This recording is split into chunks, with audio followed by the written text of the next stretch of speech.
નમસ્કાર મિત્રો, વિડીયોમાં તમારું સ્વાગત છે। જે હા મિત્રો, અત્યારે હાલ મોટા અને મહત્વના સમાચાર સામે આવી રહ્યા છે। તો મિત્રો, સમાચારમાં વાત કરીએ તો જો અમદાવાદમાં તમે ખાનગી ઓટો રિક્ષામાં તમારા બાળકોને શાળાએ લેવા અને મૂકવા માટે મોકલો છો તો તમારે ચેતી જવાની જરૂર છે, કારણ કે અમદાવાદમાં બનેલો એક કિસ્સો સાંભળી તમારા પગ નીચેથી જમીન સરકી જશે। એક રિક્ષા ચાલક જેને પોતાના પુખ્ત વયના દીકરા અને દીકરી છે તે 5 થી 7 વર્ષના બાળકોને ગેમ રમાડવાના નામે એવી ગંદી હરકતો કરાવતો, જે સાંભળી તમારા રૂવાટા ઊભા થઈ જશે।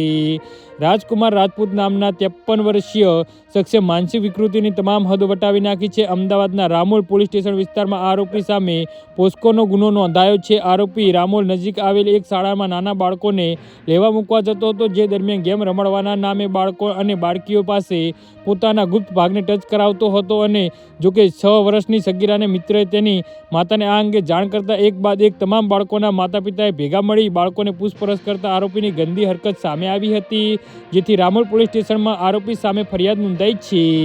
જી હા મિત્રો, તો આના વિશે તમારું શું કહેવું છે તો નીચે અમારી કમેન્ટ બોક્સમાં જરૂરથી જણાવજો અને અમારી યુટ્યુબ ચેનલને સબસ્ક્રાઈબ કરવાની ભૂલતા નહીં। ધન્યવાદ।